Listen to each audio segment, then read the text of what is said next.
Hello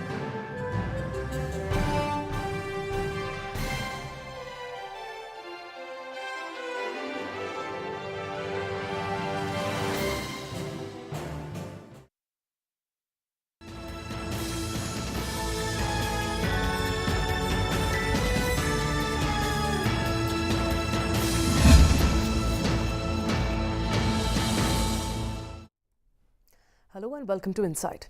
As a crucial part of his five-nation tour, Prime Minister Narendra Modi is in the US today and he'll become the fifth Indian Prime Minister to address the joint session of the US Congress today. He met the US President Barack Obama yesterday, which is the seventh meeting between the two leaders since 2014. Both leaders listed areas of cooperation from regional security, terrorism, cyber security, climate change and clean energy to economic partnership. Prime Minister Modi said that the two countries and democracies were working shoulder to shoulder for the last 2 years on global warming, nuclear security and counter-terror initiatives. Nuclear partnership, including India's membership of the Nuclear Suppliers Group, civil nuclear cooperation and non-proliferation issues, dominated the meeting between Narendra Modi and Barack Obama in Washington yesterday. The United States and India agreed to a new series of agreements on climate change, nuclear power and national security, including more cooperation on the Paris Agreement reached last year. India and the United States will also collaborate on India's goals to develop 175 gigawatts of renewable power, including 100 gigawatts from solar power.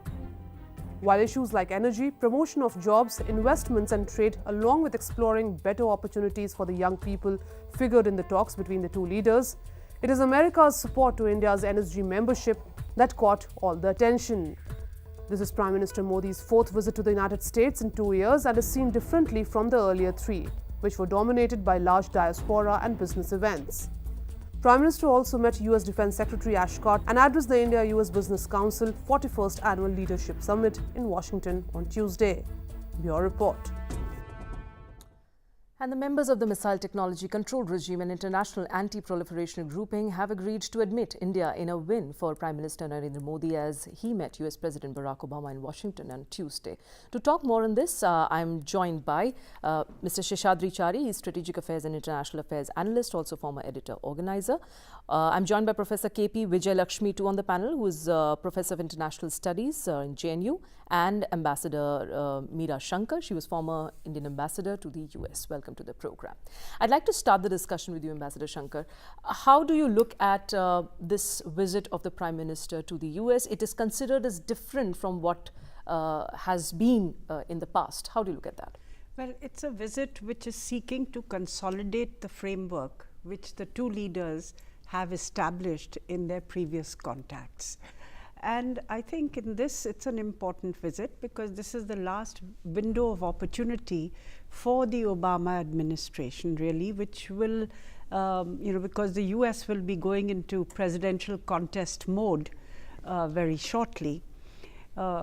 You've had some good agreements. One is, of course, an understanding that both countries will try to ratify the Paris Agreement. That's right. This year itself. Now, you know that in the US there are concerns because Donald Trump has said that he will not ratify it, he will walk away from it, and the US has earlier walked away from the Kyoto Protocol itself. So this is something which obviously would be high on the US agenda to see that the Paris Agreement comes into force. And this is, I think, what President Obama has been pushing for. Secondly, on the nuclear issue, which is again a legacy issue because you have the nuclear deal, then Prime Minister Modi and President Obama resolved the nuclear liability issue, which had bedeviled actual cooperation and projects under the deal. And now you have what is an early works agreement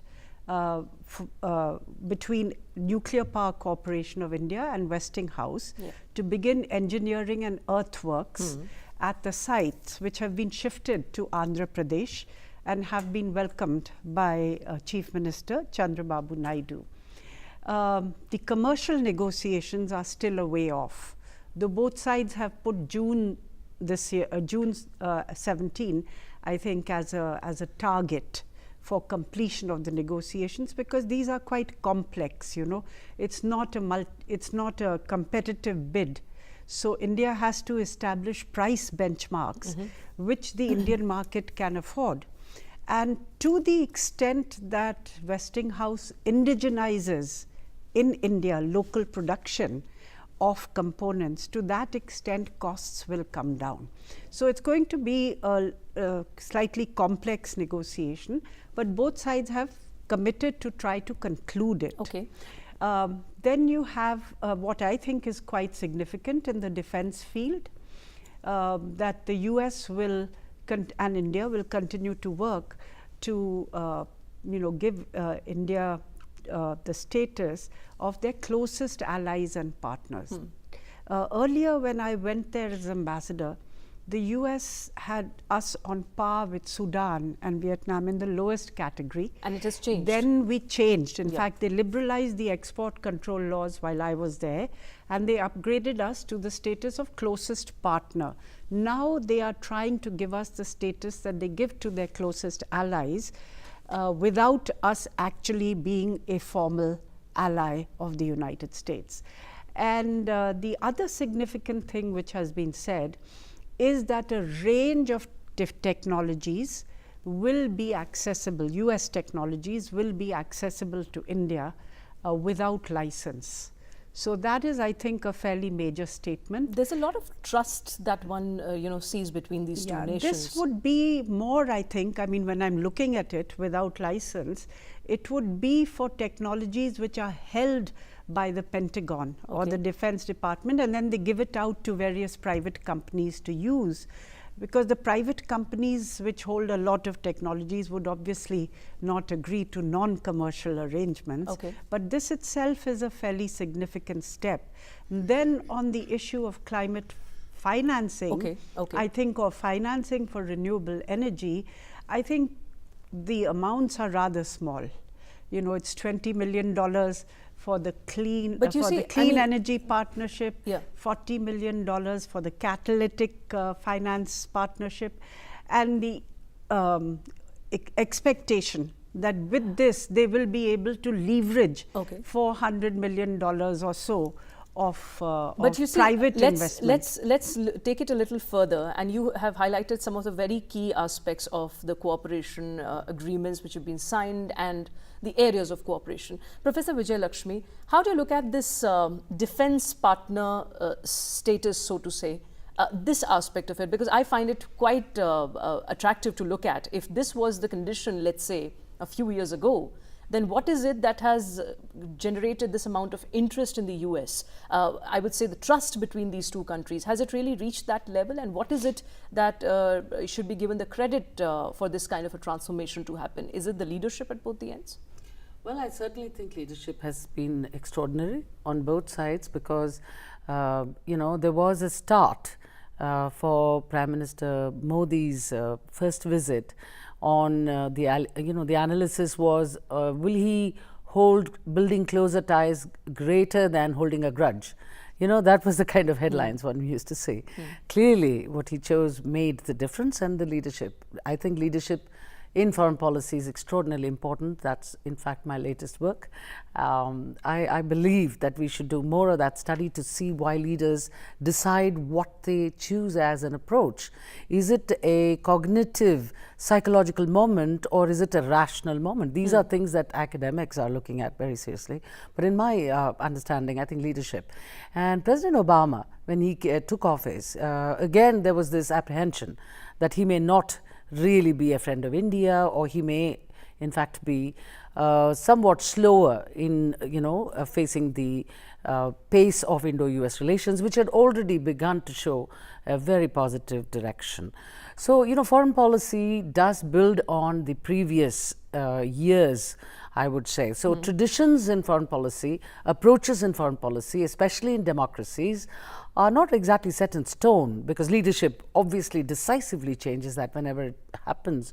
You can see that in civil nuclear deal, for example. However, there are very clear institutional sort of arrangements on both sides that work through. So to unheed traditions is not good idea, but at the same time the breakthroughs that Honorable Prime Minister Modi's visits have achieved, I think have been tremendous, because the last visit, I still recall, there was a binational group which was given a timeline to sit down and discuss how to get through the civil nuclear deals operationalization, and they called it a breakthrough moment.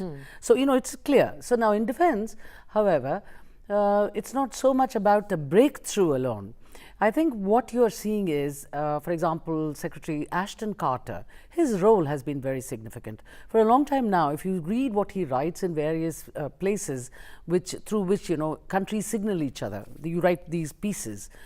President Obama writes a piece in Wall Street Journal, and Prime Minister Modi, That's right. Ashton Carter's pieces on why it is important to develop and you know, grow the relationship, defense relationship with India, is one of the fundamental clues you'll get about how this relationship got built to this point. But from a long time now, I think from the 90s, in fact, you know, Kick-Lighter proposals began after the Cold War. I think you are seeing defense as a pillar of the relationship. So, you know, it's been going on incrementally perhaps, and some highlights and some low points. But right now, what's been very important is, you know, the preceding discussions over these years has been that whether we share our sovereignty or we end our autonomy by signing something called logistics agreement, LIMOA. Right. Now, we have also moved, you know, in that sense, because we are now playing a very much bigger role, both, as you mentioned, there is a regional security, things have changed. Globalization, for example, is one very big factor that always, you know, hangs around every discussion. But in security terms, regional security, if you go back to the last joint statement, we made a very clear indication that Indian Ocean, India is going to be very proactive, and our foreign policy and security policy is going to be very much in tandem in working on that. And I think the Americans are responding to this new concrete tandem approach from India, where, you know, you have Manohar Parrikar going and saying in Singapore, in the Shangri-La dialogue, about what he thinks will be India's future interests in certain parts of the world. Well, this is a very interesting connection, Mr. Chari. Not many would be able to understand it or fathom it unless, of course, someone explains it to them that this is how things are connected. How India articulates its position and stand on different fora and on different issues underlines how India is approaching these countries, and also underlines India's foreign policy, isn't it? Sure, certainly. You know, it's a although we always say that for a long time foreign policy and economic policy has a more of a continuity. Governments change, but the overall core policy framework remains almost the same, and it progresses from one stage to the other stage. As Ambassador Meera Shankar pointed out, the Indo-US relationship, if you look at it from a very short-term point of view of say 5 years or 10 years, and then look at it for say 30-40 years, it's a tectonic shift from what we were in the 60s and 70s and what we were in the from 2000 plus, say up to 2016 also. In fact, 2014-15 we have had a continuous engagement. 2005 onwards we have had an engagement. So, what has happened is all the previous visits between the Indian head of state and the meetings between the US head of state chiseled a number of ice pieces. So, the thaw kept on taking place one by one. From a totally China and Pakistan centric Asia policy, US has moved 360 degrees towards a India centric Asia policy. But obviously we are not content with just being a leader of Asia, but we are an important country as far as a number of global issues are concerned. So, in all those global issues, we will have to lead the global dialogue from a position of strength and also to the maximum advantage of India. So, if you look at it, what these visits, earlier visits earlier meetings, and also Prime Minister Narendra Modi's visits to the US and meetings with President Obama and other leaders have reduced the differences between India US on a number of perspective points. But this particular visit, if I may say so, has certainly taken India more much closer to what we can call the deliverables. The most important deliverable is the MTCR. In fact, MTCR is has really not affected us to that extent to which the sanctions would have affected, because our missile technology has been really above standard, very good.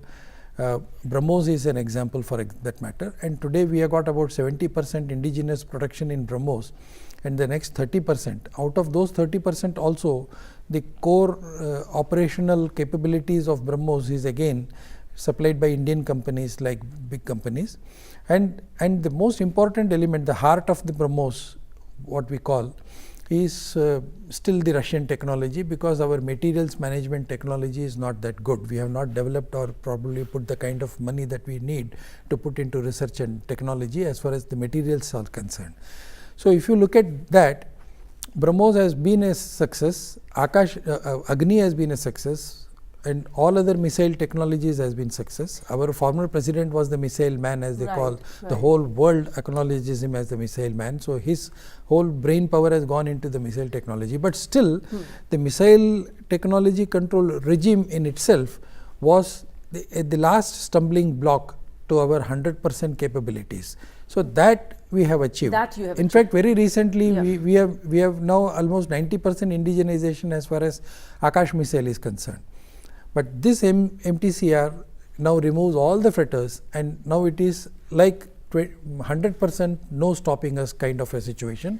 But we are party to all the safeguards even before becoming a member or without becoming a member of this group. It's not that admission, the process is that nobody stops you from getting in. So this time nobody has stopped. The last day to stop India was Monday, and nobody objected, it was and clear. Unconditionally we have been accepted as a member. So that's a great achievement as far as this visit is concerned. And I think in this visit, as Professor Vijayalakshmi suggested, the defense deal, we have progressed much ahead of all we could have done. And also, I think we are moving much closer to the NSG regime. I think the NSG question is an important one. We are going to talk about it in the next segment, but very quickly I'll take a view from you on the Prime Minister's address to the joint session of the Congress. Well, make it please a little shorter. But you know, how do you look at that, Ambassador Shankar? The fact that Prime Minister Modi is going to address the joint session of the US Congress today? I think it's very important. The Congress is a key player in terms of shaping not the overall foreign policy framework, but the budgeting for foreign policy, and through that it actually can shape and influence foreign policy. And like most democracies, the Congress is a very active player in and an influence, influential organ in terms of the political impulses which flow through the system. Now, as the US is going into a presidential election, whose outcome we won't know, whether it will be a Republican president or whether it will be a Democratic president, I think talking to lawmakers across the aisle and from both houses, the Senate and the House of Representatives, gives Prime Minister Modi an opportunity to talk directly to people who are going to have a say. And the good thing for India is that both Republicans and Democrats seek good relations with India. You know, there have been sometimes some hesitations. I know when President Obama came in, there was quite a lot of breast beating in India. Is he going to carry forward what President Bush did and including on the nuclear deal, because President Obama had opposed it as a senator. But quite frankly, there was a debate on this in the transition period, and the President himself took the call that no, we will go ahead and we will abide by the agreement. Right. So I think that, you know, by now the relationship is becoming more mature and institutionalized. So irrespective of the outcome of the presidential election, I think you will see that this relationship is going to get stronger. Okay. Professor Vijayalakshmi? Yeah, well, there's a simple way to look at presidential congressional relations and why Prime Minister should meet both of them. The adage is President proposes and the Congress disposes. So that sort of sums up really the role of the Congress in US foreign policy as well as in its domestic policy. Now, congressional role has been, I think, somewhat understood in India as a very significant political interpreter. What Congress does is not only does it shape the foreign policy, both in budgetary terms and other terms, in terms of Iran deal, for example, there's a lot of reaction from Iran saying that, well, we know you guys are going to renege if it is Trump. You know, that's the kind of signals you get because Congress always plays that role and it is independent to some extent. Yeah. You know, separation of powers, checks and balances principle. Now, the role of the Congress in terms of looking at Prime Minister Modi's great message, if I may actually take a moment to continue our initial remarks, one of the key things that you asked about the defense and the various other agreements, I think the element of trust. And I think that's greatest point you made actually on MTCR. MTCR entry is not so much procedural or institutional. We have three other regimes that we need to go through. But it actually says in black and white now that India is a non-proliferator and it should be part of the global controllers. So it's that kind of trust on India's record, and it can obviously speak to energy, which we'll talk about later. So that's the trust issue, which also talks about the logistics that we have moved, and the Americans are saying that the fundamental movement that they have made, apart from trust and building on previous things, is to agree to make in India. You know, which is the core of the Prime Minister's approach. Now, he wants to say this to Congress, that look, at the moment, India is not only seeking investment and a political dialogue, consistent political dialogue with America on issues, all issues. Right. He's willing to discuss anything. That's the message he's going to give. I think he's also trying to show that, look, we are not interested in taking away your jobs, but we want to grow our jobs. We want to grow with jobs. So he says, make in India, all these. So, you know, when you are doing a political dialogue, interpretations at a joint session. Yeah, I think that's the most that is the important key thing. word. That's right. So first segment, we talked about the trust and the perception changes and the movements both countries made.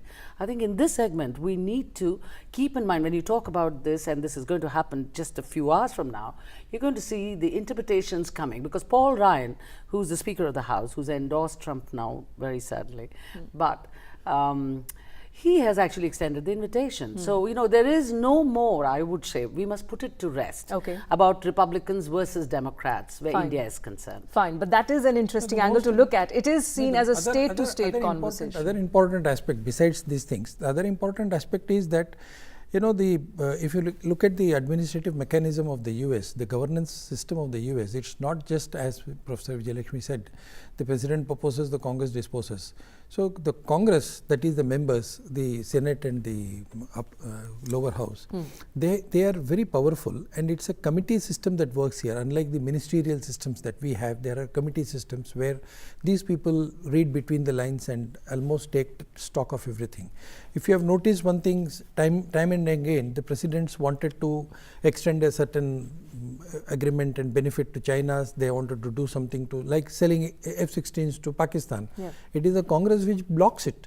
So there is a very strong India caucus, and especially after 2014 when Narendra Modi became the Prime Minister, the role of Indian diaspora, the role of Indian organizations, the role of some of the think tanks, and the role of some of the senators have increased manifold. So there is an increased interest in strengthening Indo-US relationship, where it is the congressmen and the lawmakers who play a very major role. All right. So this is a golden opportunity for any prime minister, for that matter, or any head of the state, to directly deal and talk to them. And So that when too you- at a crucial juncture and, when and US at this time is, when they are talking to them, that's right, it that's right. adds And to the importance. Point to be made is, if I may add, is the state to state That's visit. right, you know, state and to that's state a very fundamental conversation, which in fact has become conversation. one of the highlights of the Prime Minister Modi's visit to the US. We'll take a very quick break now. In Insight, in the next half, we are going to talk about one of the major highlights of Prime Minister's ongoing visit to the US, that is India's bid for NSG membership. Please, after this break.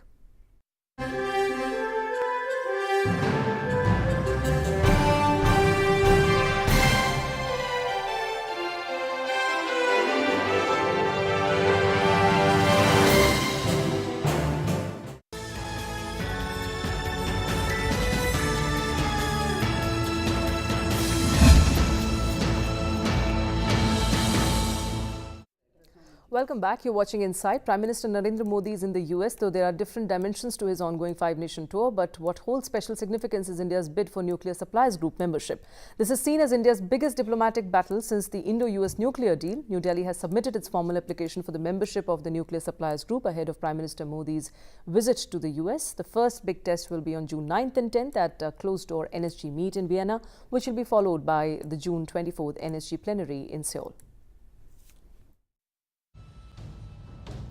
India's Nuclear Suppliers Group application will come up for review on June 9th at the Nuclear Suppliers Group meeting. It is likely to face some roadblocks due to China's determined bid to stop India from becoming an NSG member. China remains stiff on the issue of India's inclusion in the group, saying that it goes hand in hand with India signing the NPT. India has not signed the NPT on the ground that it is discriminatory. India applied for NSG membership last month, and Prime Minister Modi, who is visiting various countries, has specifically reached out to nations like Ireland, Sweden, Switzerland to ensure their support to India's bid for NSG membership. Some countries, including Switzerland, have agreed to back India on this matter. Interestingly, it comes at a time when India has cleared all hurdles to become a member of Missile Technology Control Regime. MTCR is a non-proliferation regime of 34 members, of which China is not a member. India has earlier announced its adherence to the Hague Code of Conduct against ballistic missile proliferation in the run-up to this important week. In 2008, when the US, UK and France lobbied for India to get a waiver from the NSG, the camp of naysayers comprised of China, Austria, Ireland, New Zealand, Netherlands, Norway, Mexico and Switzerland. 8 years have passed since then. Many of these nations have been brought on board except China. It remains to be seen if India will be able to overcome the China challenge this time. Your report. And the Nuclear Suppliers Group has 48 member countries. The NSG was founded in response to India's nuclear test at Pokhran in May 1974, first met in November 1975. The test demonstrated that certain non-weapons specific nuclear technology could be readily turned to weapons development. Nations already signatories of the Nuclear Non-Proliferation Treaty saw the need to further limit the export of nuclear equipment, materials or technology.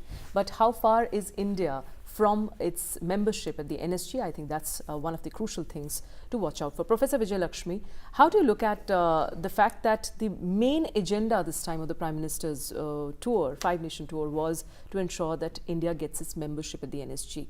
Are the hints, are we getting enough hints of the fact that India is indeed going to be a part of it, or is China going to be one of the major roadblocks? NSG is both technical and procedural body. So you need to actually understand that China's objections, I'm taking that first, but actually let me put it the other way. The fact that India's bid to NSG is openly supported by President Obama is again a signal. And these are very important signals that you build on before you actually go into a meeting. And clearly a lot of work has been undertaken by both sides, India and the United States, to actually work this out even before the visit, isn't it? You know, any announcement, there's a lot of work that's done. And clearly the NSG bid was going to be a kind of piece de resistance, if you like. But it's part of India's, quest for being accepted as a responsible nuclear power. as you yourself said, 8 years ago, there was a bit, and the opposition from China continues. I've seen 2 reports from China. One is in their Global Times, and one was a piece on India's foreign policy and how it is now still not yet a de facto ally of the United States, and it will be balancer. It's quite a very different kind of feel, you know. That's a good piece. The other one is about why they think that there should be more fuller discussions before any kind of exemptions or anything, allowing India to become part of NSG. So clearly they are indicating that they are watching these developments, and yet they would oppose. Now, American support, what does it translate to? And I'm sure, my other panelists will also cover some of these.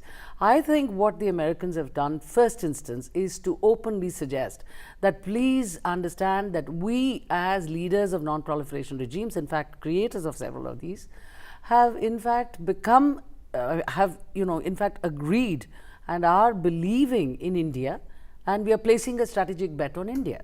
Hillary Clinton's terms, but I would say that sort of pans out. And therefore, this signaling is a factor that all members would probably think about when they begin their meeting and deliberations.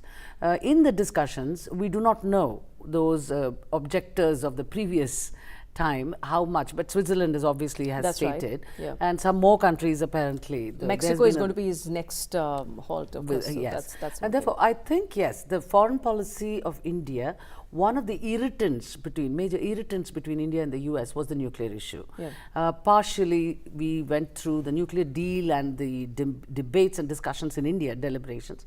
We have now crossed that stage where nuclear issue was holding hostage, the entire foreign policy was on nuclear issue and all these regimes. Yes. So now it is, I think, also a natural progression for India to be, and we have stated this very clearly, that we would like to see the Americans do this as part of understanding how good a friend you are to us.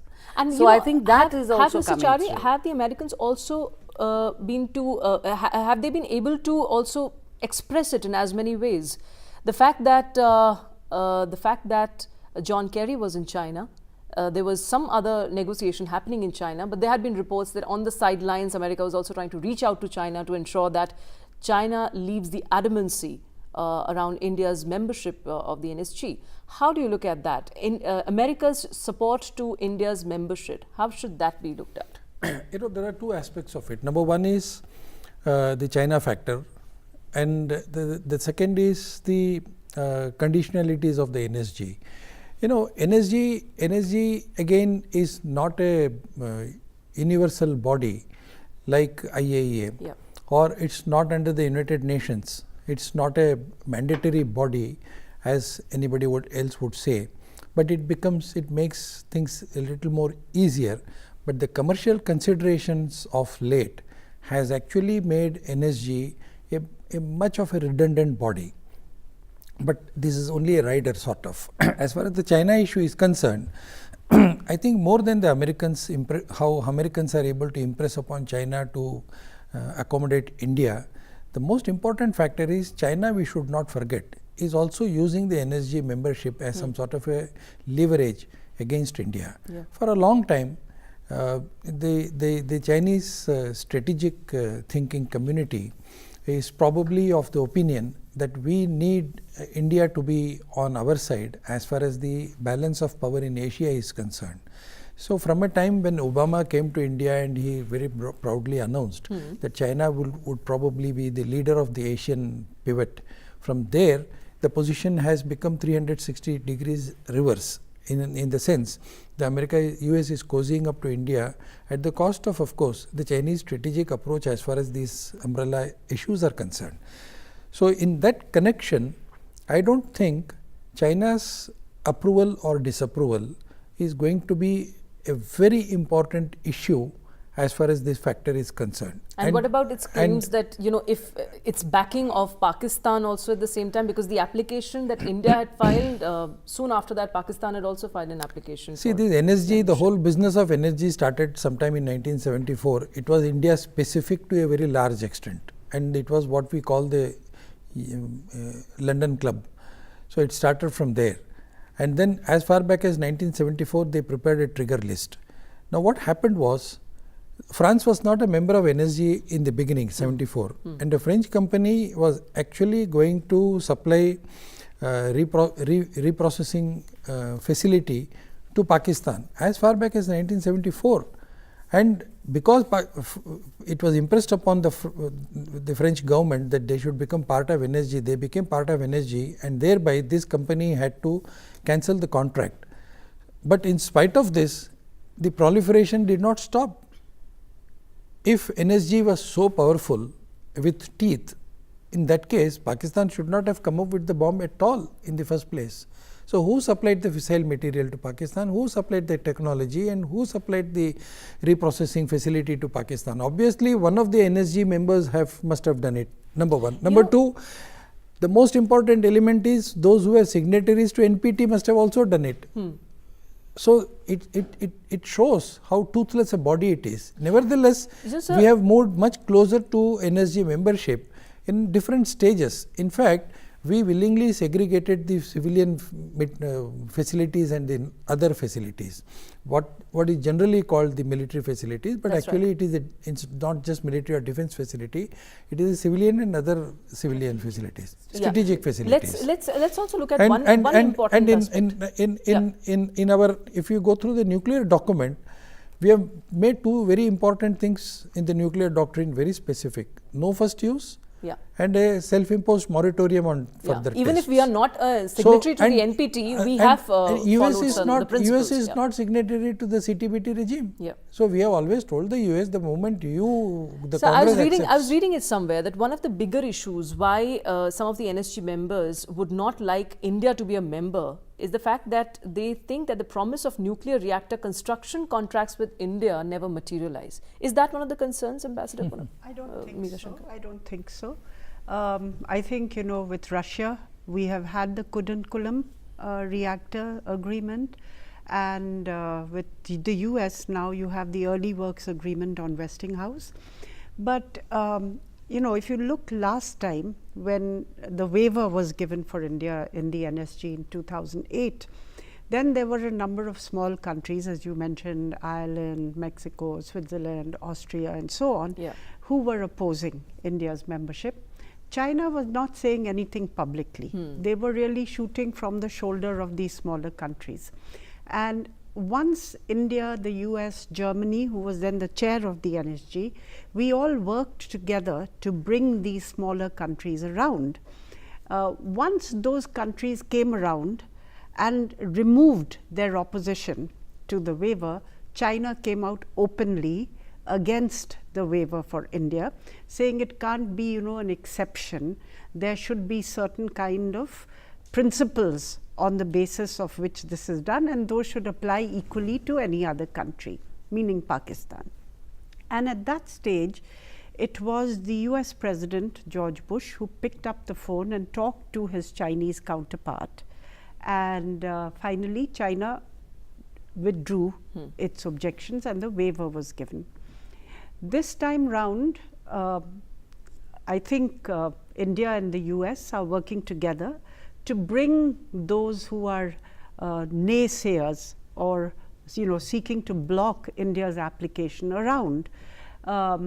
If the smaller countries remove their objections, then China would be isolated on this issue. But there is one difference that I see, and that is that this time China has gone public right from the beginning, and B, they have got Pakistan to apply very open for and membership. So opposition. it's a far less subtle approach than they had taken last time. The second question, and the US has supported, in the joint statement, in the strategic dialogue which is taking place between the US and China at the Secretary of State's level, it has been raised, and they have an annual summit also. The question really would be, are US-China relations of the same nature today as they were in 2008? That's right. And what kind of influence would the US have?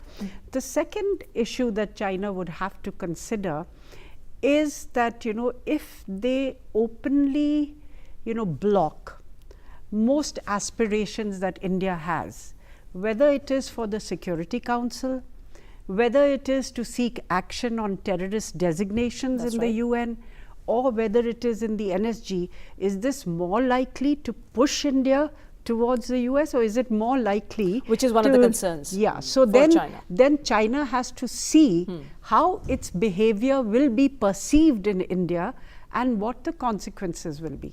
But you know, Professor Vijayalakshmi, is China's position, has it also got a little jeopardized because it's backing Pakistan, and you know, the wider understanding is that how can a country back Pakistan to get its membership at the NSG, because that is one of the things mooted everywhere, that if at all China has put forth this thing, that if India gets a membership, then why can't Pakistan? Is there any comparison between the two countries? Look, there is no comparison, and China knows it. So the framing of our question should be should stop and say, why is China doing it?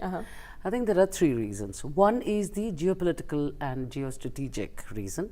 I am even inclined to think that China perhaps would like to do a one-on-one with India, because it is seeing closeness between US and India as a major threat.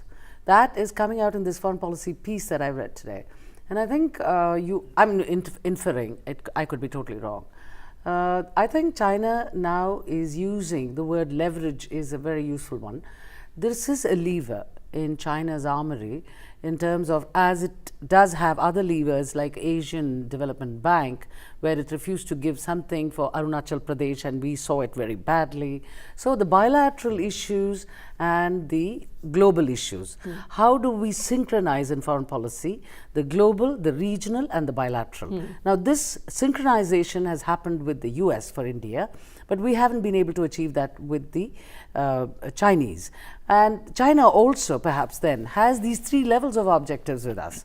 So in that case, I would say, is China looking for a kind of extended Indo-Chinese dialogue in some ways, which can give hint at something? Because you know, terrorism is again a part of that, because they have found the Uyghur, you know, they have said that designation of certain kind of things, something on terrorism has come out. That's I right. think the President of China has made some remarks. That's right. So you see, there is a movement forward on cooperation on international terrorism, because China can be a target and is indeed facing a certain kind of threat.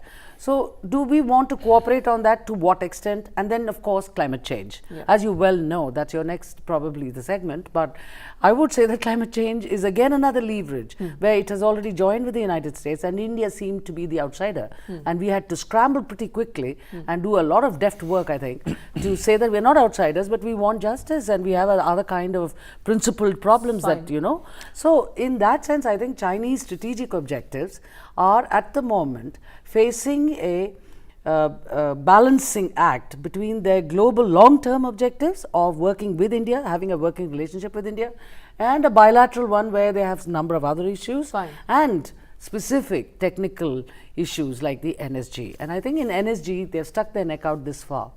But I suspect that if after everybody else comes on board, China's discussion, well, consensus is the rule for them. So they have to agree, but I think they will come around, is my thinking. No, there are only two very quick points that I wanted to make in this. Point out one thing, and that is when we are looking at proliferation, I mean, which is the whole objective of the NSG, that is civilian nuclear technologies, dual use technologies, should not become a means for proliferation of weapons technology. Then India's record is impeccable. And on the other hand, you've had China itself stretch the boundaries of belief in the NSG by supplying nuclear power equipment to Pakistan without a waiver. You know, Chashma 1 and 2 was grandfathered when China joined the NSG, but now China is taking it to mean that any future plans also are grandfathered. So they have really stretched the boundaries of what the NSG stands for, and Exactly. you know, banking on They have that been seen as acting against their own systems which they have put in place, the Chinese. See, one thing, we are talking about China infiltrating India and Pakistan, but don't forget that this was exactly what the position that the US held some time back. they were hyphenating India and Pakistan. The US was doing it, Yes. and at that time it was China which came to our rescue, That's right. Russia which came to our rescue. And after the end of Cold War, a lot of things have changed between US Russia, between US India, between US Pakistan and US China. That's So in that situation, we have made it very clear to the world, we have made it very clear to the US especially, and also the European Union, that we are not in the game of playing the US agenda as far as Asia is concerned. Right. Asia, we should remember that India and China are two very strong powers in Asia, number one. Number two, it's not about the supremacy of who holds the supremacy in the world. China may be in race with US, US may be in race with China. India is not in race with either the US or with China. And the third and the most important factor is China is also going through a sort of an economic meltdown, and their investment on their production capability is so huge that they are looking for markets. And who but India is one of the biggest markets for China. So it's not that we have no leverage against China. We have enough leverages against China, and we have cautioned them on acting as far as the infrastructure building equipments in Pakistan is concerned. So China requires India as much as India requires China's nod for energy. Energy is a very small matter, Right. considering the amount of interest that generates between India and China. Fine, but the US, the Final US, point yeah, is, very you know, quickly. in strategic terms, Yeah. I mentioned, you know, Chinese looking at foreign policy, and they've written it out, so clearly a signal. The failed priority policy that US adopted towards India and Pakistan. Okay. Do you think that won't resonate? Fine. I mean, So there are just several think about factors it. which are really going to decide as to what China's move can be. Well, the US presidential elections will be indeed a key factor now in deciding the future of the India-US ties. It is clearly a Hillary Clinton versus Donald Trump fight, but who will serve India's interest better?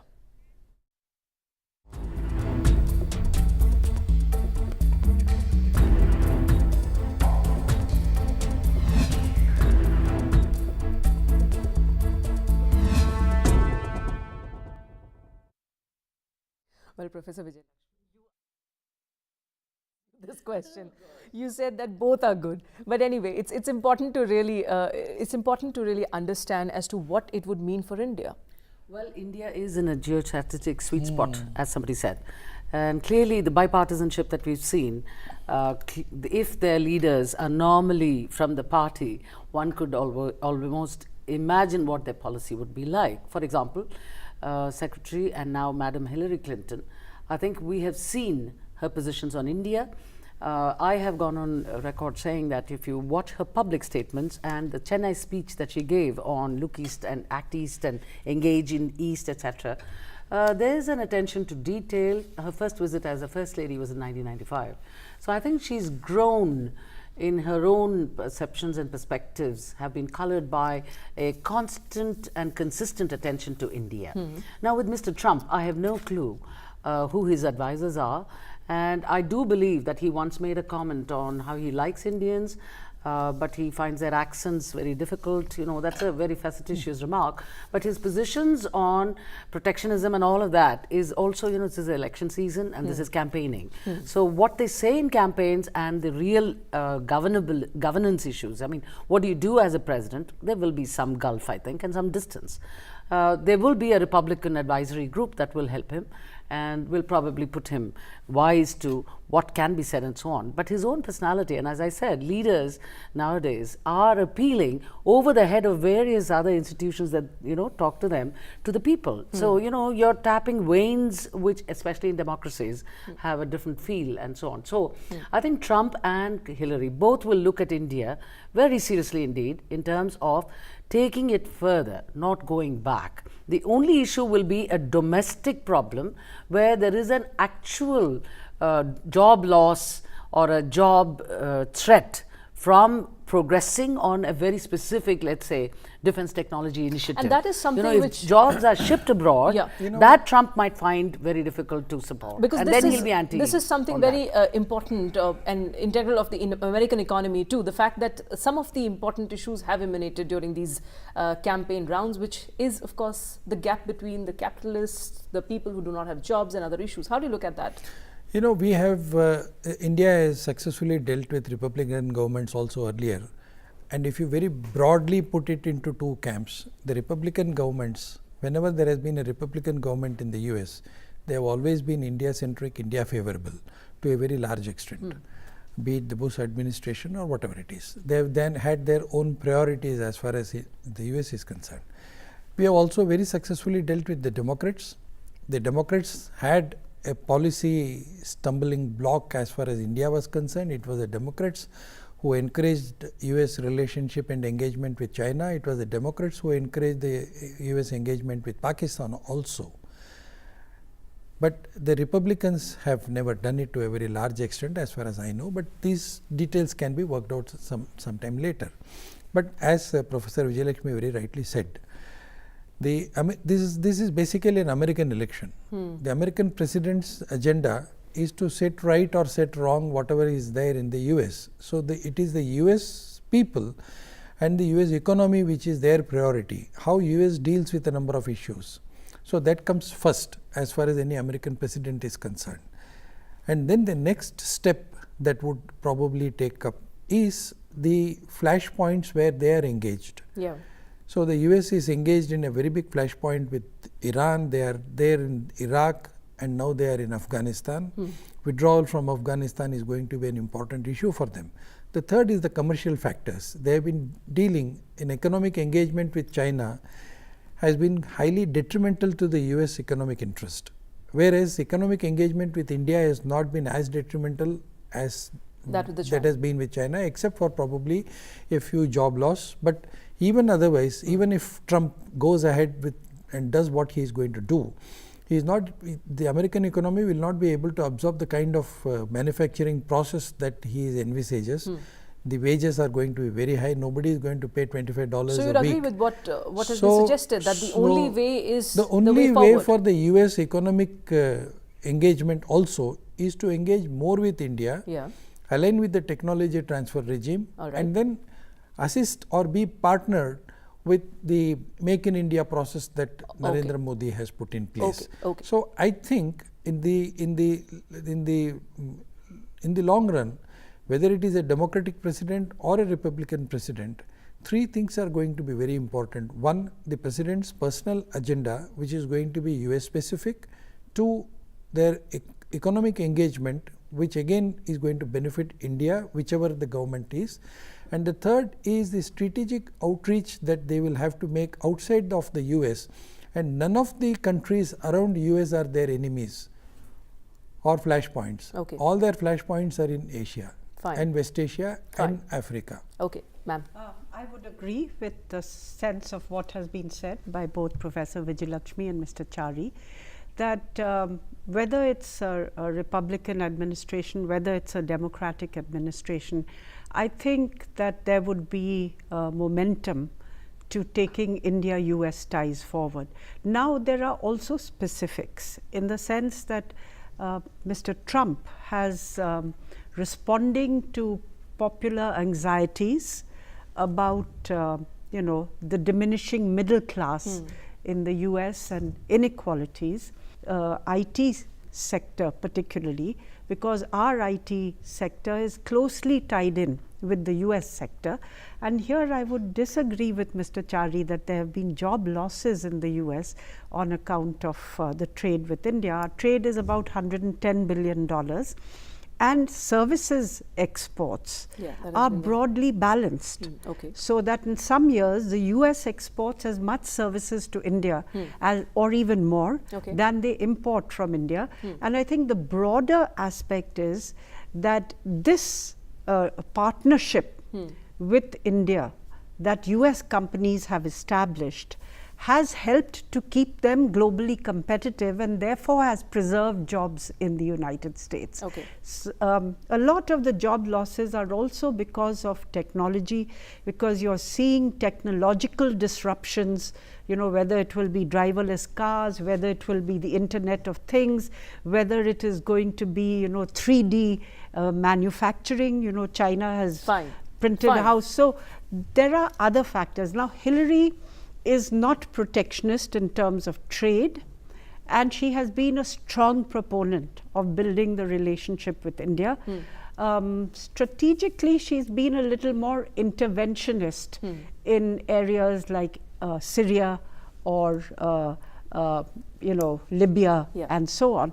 So that sometimes becomes a point of dissonance, but those are not the determining factors of the relationship between India and the US. These two leaders at least have their own personalities, and the fact that that is certainly going to have some sort of an impact on how they are going to, you know, decide their future course of action vis-a-vis these countries and also on the domestic issues. But one thing is for sure, and I'll just reiterate that the only way ahead is to look forward, and the way forward. None of these countries can really afford to step back now. Well, on that note, I'll have to wrap this discussion. Thank you very much, all of you, for joining me. Thank you. That's all for today in Inside. Thanks very much for watching. Goodbye.